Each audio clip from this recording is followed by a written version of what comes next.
Hello, Sully. Yo, you awake? I am. You were the proverbial rooster this morning. That was your wake-up call? Well, you were pretty close to it. I got up a couple minutes before, but I'm going to start calling you the alarm clock. Every once in a while, if I'm up real late on a Friday doing some high school football or whatever, I'll shoot Cole a text and be like, yo, give me a call around 7:15, make sure I'm awake. Good call. Good call. Not easy, man. You got the late Friday nights, early Saturday mornings. It's a quick turnaround, Sully. Man, it's worth it. That GIF you posted on Twitter had me cracking up last night. Throwing on the sunglasses. Yeah, Dave Isaac, our Flyers reporter, did that in the summertime when there wasn't too much going on. We had a little bit of spare time. Yeah, it was pretty funny. I always try to get it on my phone, but the file's too big, so I got to figure it out. But I came across that recently and decided it summed up my feelings on the playoffs. It's time to do it, you know. Yeah, great time of year, man. Were you out at West Deptford last night? Yeah, I was at Collingswood, West Deptford. Collingswood gave them a game, but man, that running back from West Deptford, what a game! Yeah, Anthony C's been good all year.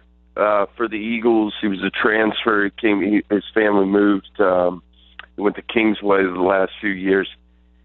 Really tough kid. Had a torn labrum against Haddonfield a couple weeks ago, and didn't play against Cinnaminson. They won that game by 8 points last week.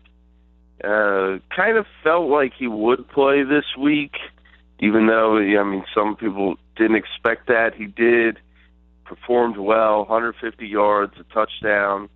Tough kid, and West Deptford, that's not unusual for them. They have a lot of them. Torn labrum, no biggie. Who cares, you know? Yeah, you rub some dirt on it. Rub some dirt on it. Carry the ball in the other hand. You're good to go. Yeah, absolutely. Yeah, he played well. I saw no ill effects. He did have a fumble. I don't know if that was related to his injury or not, but yeah, it was a very good game. And Collingswood, this is a team that usually is right in that second tier of Group 2 South schools. Last night they showed they could hang around. They were down 14-0 early.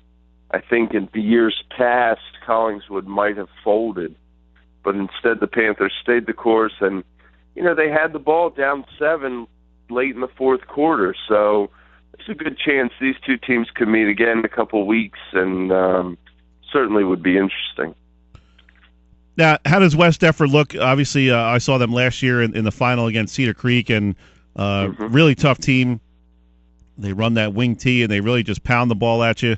Do they look like a squad that could really make a run again in South Jersey Group 2? Well, I think in my opinion, they're the favorite.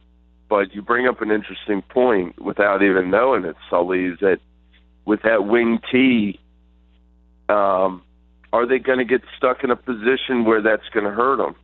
And I don't know that they will, because they've won championships with it in the past. But they run it effectively. They've got 4 different kids who can tote the rock. So they should be the favorite, and I think they're going to come out the 1 seed and Cedar Creek the 2. But Group 2 South is loaded. And I remember when we talked about softball and we talked about Group 5, how loaded that was, or Group 4. Sorry, Group 4. This is the same way with football in Group 2. 1 through 8, really, especially the top 6, are just tough teams. Haddonfield, Cedar Creek, West Deptford, Collingswood, Cinnaminson, Willingboro.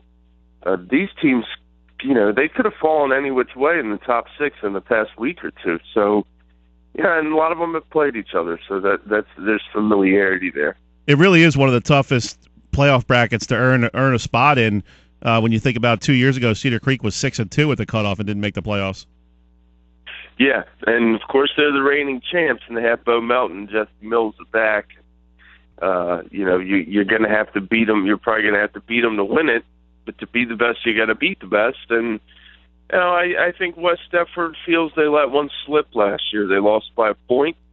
Bo Melton had quite a day, and that's it's cliche, but that's been the driving force for their team all year. They're a senior-laden club.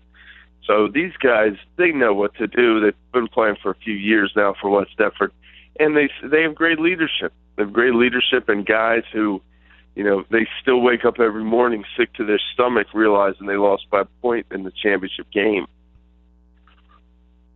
Talking about Mark Trible, the Courier-Post. Mark, we got the TV on here in the studio, a little ESPN game day, and Marty Smith, man, he's kind of a guy like you. He's rocking the jeans, the blazer, the shirt and tie, and the Chuck Taylors. Yeah, Marty Smith. Marty Smith's a good dude. Is he your hero in terms of men's fashion? Well, not quite, but not he's quite. Up there because he's a Virginia Tech guy, and as am I. So yeah, I don't know Marty personally, but I respect for him for that case. Now what are you gonna break out for the playoffs in terms of, you got any got a cool hat or some kind of fancy coat? What do you got in the works here? It's playoff time. You got to step up your game. I got to step it up. I might go bow tie for the playoffs. I don't know. There you go. Put a bow on the season. Been thinking about that. I'm not sure, man. I might have to swing by old Cherry Hill Mall down the street from where I work and get some ideas. You got to be innovative. You got to be ahead of the curve. So we'll see what happens with that. But Lord knows I don't need to go out and spend any more money on clothes. Maybe I should go buy groceries first. There you go. Yeah.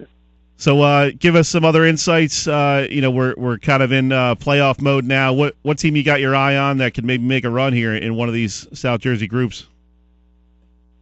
Well, I think you look Group 3, at this time of year, you got to say Delphi. And Group 3 is an odd mix for us because there's a bunch of those schools.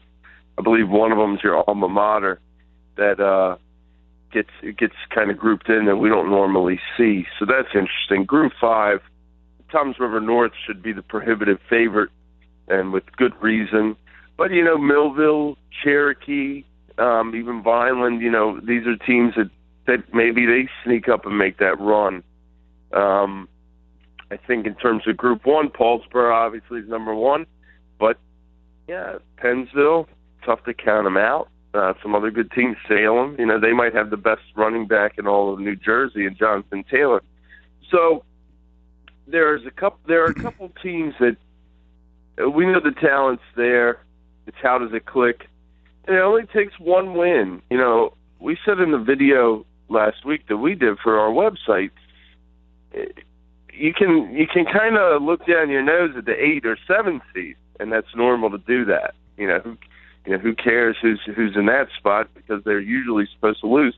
But, last year, I believe it was Glassboro, made a run all the way to the sectional championship as the 8 seed in Group 1. So you just got to get in, and because there's only 8 teams, it's not that big of a discrepancy necessarily. So yeah, let's see where the chips fall. Let's see where the chips fall. But I think in 4, Timber Creek is the definite favorite, obviously. And also it's interesting to see whether St. Augustine can win a playoff game. Yeah, they're going to go up to Bergen Catholic next weekend. So. Yeah, and we've asked ourselves this all year. And, I've seen St. Augustine 3 times. I know you've seen them a handful of times. They're a fantastic football team. And, I worry if they're big enough up front, but they're going to get their shot. And, with the way the PowerPoints are structured this year, this is going to make for a very interesting question because there's a lot of people who are very upset that St. Augustine has to go on the road. And they should be because St. Augustine's undefeated.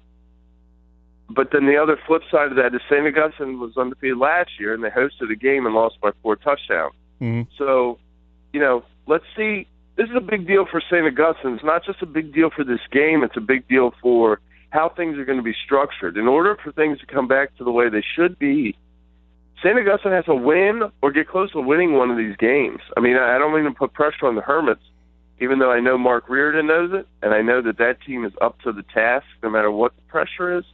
But that's a big deal. That's something I definitely have my eye on. That's something we all have our eye on. I think we've been thinking about it all year.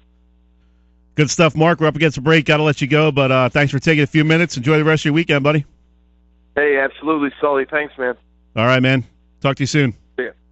That was Mark Trible of the Courier-Post.